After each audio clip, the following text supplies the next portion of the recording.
Hello, welcome to the Self-Learning Podcast by Dr. Sushma Singh. Let us start discussion on Unit 16, Freedom and Liberty.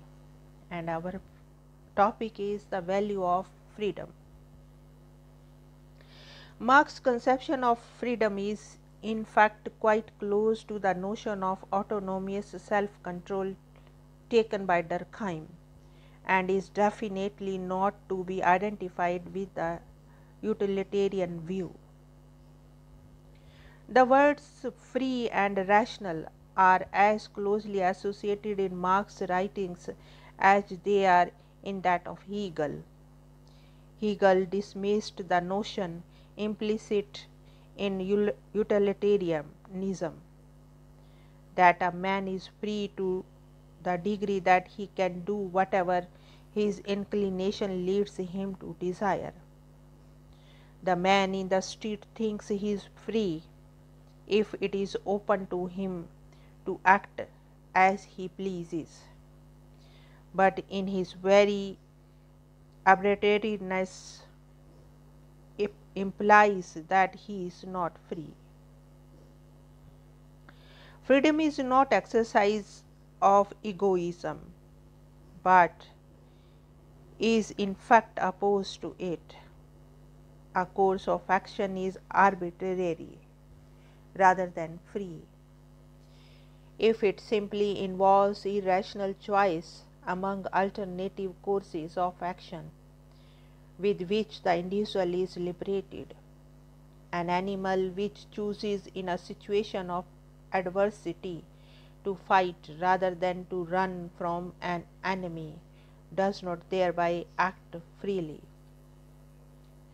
To be free is to be autonomous, and thus not impelled by either external or internal forces beyond rational control.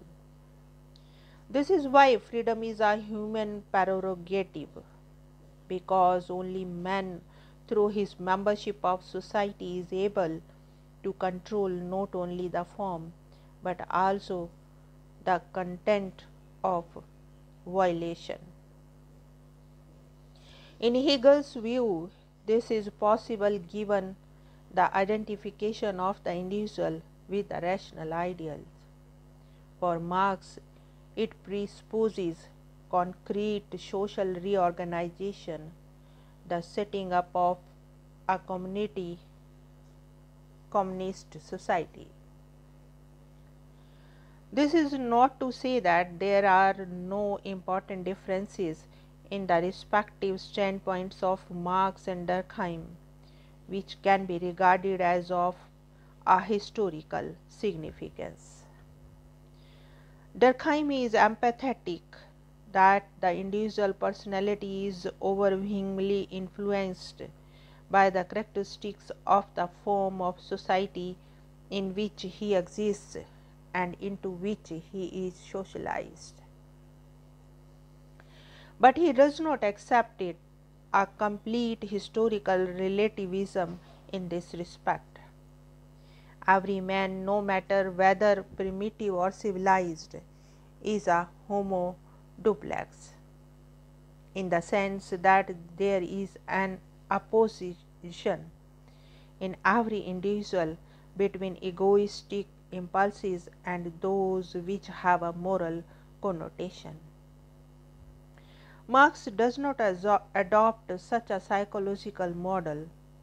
In Marx's conception, there is no social basis for such an implicit antagonism between the individual and society. For Marx, the individual is the social being. Individual human life and species life are not different things. The egoistic opposition between the individual and society, which is found in a particularly marked form in bourgeois society, is an outcome of the development of the division of labor. Durkheim's identification of the duality of human personality, on the other hand, is founded upon the supposition that the egoism of the infant deriving from the biological drives with which he is born can never be reversed and eradicated completely by the subsequent moral development of the child. Both Marx and Durkheim stress the historical dimension in the conditioning of human needs. For Durkheim, egoism becomes a threat to social unity only within the context of a form of society in which human sensibilities have become greatly expanded.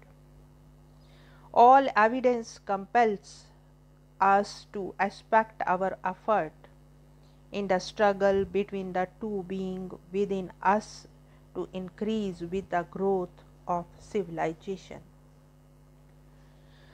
Unless what we want is itself of some value, the freedom to pursue it is just about worthless. So, freedom of thought and discussion is valuable because thought and discussion are valuable. In the most impressive recent work on freedom, Joseph Raz suggests that freedom of value, since it is defined as a condition of personal autonomy.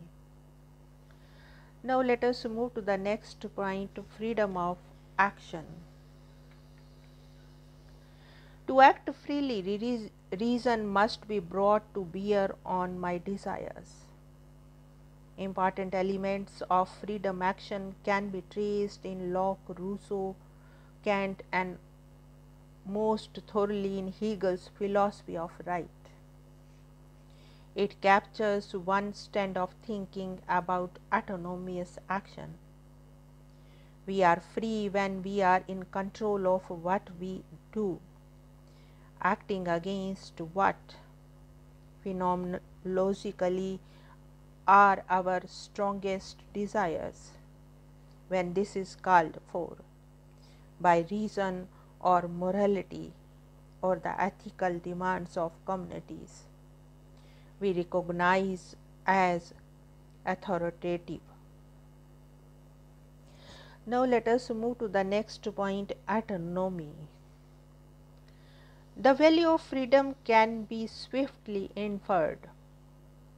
It is the value of getting what we want, doing as we please. Thus, the value of freedom is instrumental. It amounts to the value of whatever we want, which our freedom is instrumental in enabling us to get. If we are unfree in a given respect, we either cannot get or can get only at too great a cost or risk. Whatever is the object of our desire, this account of value of freedom has the great virtue of being simple and straightforward. Moreover, it enables us to rank freedoms in respect of their value to us. This will be a function of the value of the activities that freedom permits. The more important is the object of desire, the more important the freedom to get it, the more serious the restrictions it in cases where we are made unfree. We can grant the Kantian autonomy is exercised under conditions of freedom, which permits agents significant opportunities to work out what is the right thing to do. But if this is the core value of freedom, we may find that the freedom does not provide the best circumstances in which autonomy may be developed. Now let us move to the next point, moral freedom. On Rousseau's account, this is the freedom which is attained by those who can control their own desires. It is developed further in Kant's account of autonomous willing, which stresses how we bring to bear our resources of rational deliberation in the face of our heterogeneous desires. Those desires which we are caused to suffer by nexus of our human nature, internal and external nature. If we follow reason's guidance, we shall act freely. Willing actions which it must be possible in principle for all to accomplish laws, which all must be able to follow. The laws which keep us and our fellow citizens on what we recognize to be the straight and narrow path of duty do not infringe our liberty. This is a dangerous argument, and the danger comes from two different quarters. First, there is an obvious threat that others may determine what our duty requires and then regiment us to perform it. This danger is avoided so long as we insist that the moral liberty, which is achieved by state coercion, be the product of political liberty of democratic institutions. The second threat is that democratic majorities may get it wrong, prescribed under penalty of imprisonment and like measures of punishment activities which are innocent.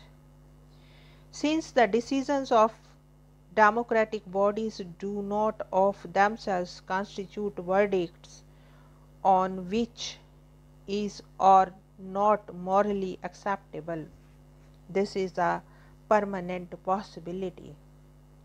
The pursuit of moral liberty may land us to political chains. Now let us move to the next point, toleration. If there is a such thing as a liberal virtue, it is tolerance. But as one commentator said, it seems to be at once necessary and impossible. Tolerance is necessary because folks who live together may find that there are deep differences between their moral beliefs, which cannot be settled by argument from agreed premises. It is impossible because of the circumstances of deep conflict which call for the exercise of toleration are all too often described in terms of the obtuseness and stubbornness of the conflicting party. These differences historically have been of a kind that causes savage conflict. The point of disagreement may seem trivial to the neutral observer.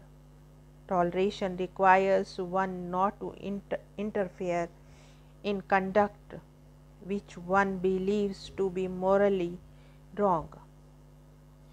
For instance, think of a state with majority and minority religions, or more generally one with religious divisions, and where the power to legislate is in the hands of one religious community alone. Should the state tolerate those who do wrong in the minds of the legislatures by breaking the dietary laws their religion prescribes?